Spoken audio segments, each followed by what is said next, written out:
Iran में हिंसक प्रदर्शन के बीच अमेरिकी सेना का वॉर मोड और फिर ट्रंप का बदला मोड।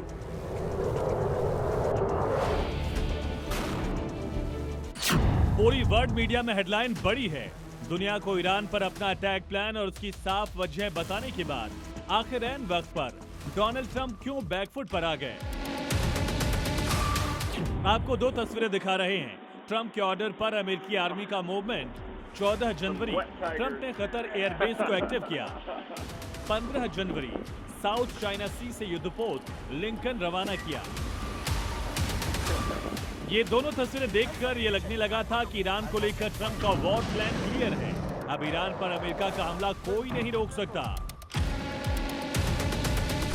लेकिन 16 जनवरी को ट्रंप ने बदल दिया पूरा प्लान।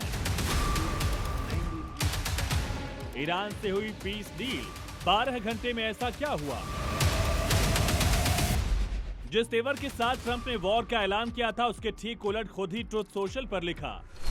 यह ऐलान करना मेरे लिए बहुत बड़े सम्मान की बात है कि ईरान के साथ शांति बोर्ड का गठन कर दिया गया है। बोर्ड के सदस्यों के नामों की घोषणा जल्द ही की जाएगी, लेकिन मैं निश्चित रूप से कह सकता हूं कि अब तक का सबसे महान और सबसे प्रतिष्ठित पीस बोर्ड है। इस मामले पर आपका ध्यान देने के लिए धन्यवाद। ट्रंप का ये यू टर्न ऐसे वक्त में आया। ईरान में बढ़ती महंगाई को लेकर चल रहे विरोध प्रदर्शनों का दौर जारी है।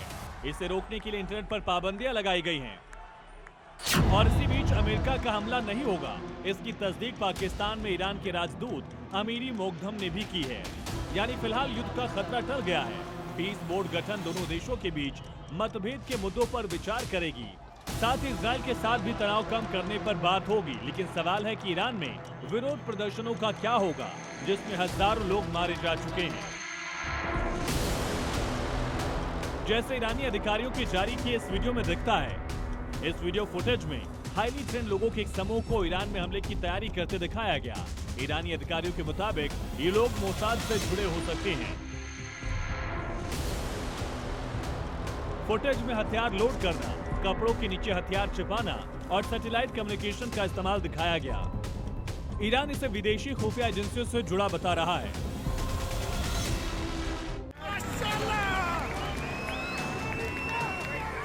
ट्रंप ने तो वॉर रोकने के पीछे दलील तो ये दी है कि ईरान ने फांसी टाल दी है, प्रदर्शनकारियों पर हमले रोक दिए हैं, लोगों का मारा जाना बंद हो चुका है।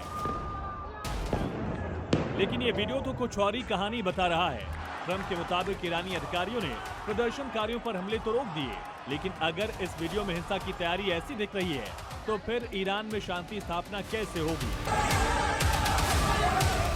अगर ट्रंप ने ईरान पर जारी हिंसा को देखते हुए प्रदर्शनकारियों को मदद और ईरान पर हमले की बात कही थी, लेकिन विदेशी एजेंसियों की घुसपैठ के बाद ये हिंसा तो रुकने वाली नहीं है, तो फिर ट्रंप के अटैक प्लान पर और यूटर्न पर अब सच क्या है? अमेरिकी सेना तैयार नहीं। अमेरिकी सेना का एक बड़ा हिस्सा वेनेजुएला जैसे संकटों में व्यस्त है। मिडिल ईस्ट में अमेरिकी सैन्य मौजूदगी उतनी नहीं है जितनी एक बड़े युद्ध के लिए होनी चाहिए। जवाबी हमले का खतरा। ईरान के पास हजारों बैलिस्टिक मिसाइलें हैं। ऐसे में अमेरिका को जवाबी हमले का भी खतरा है। अमेरिकी बेस उड़ाने की धमकी। ईरान ने चेतावनी दी कि अगर उस पर हमला हुआ तो वो खाड़ी देशों में मौजूद अमेरिकी सैन्य ठिकानों को टारगेट करेगा।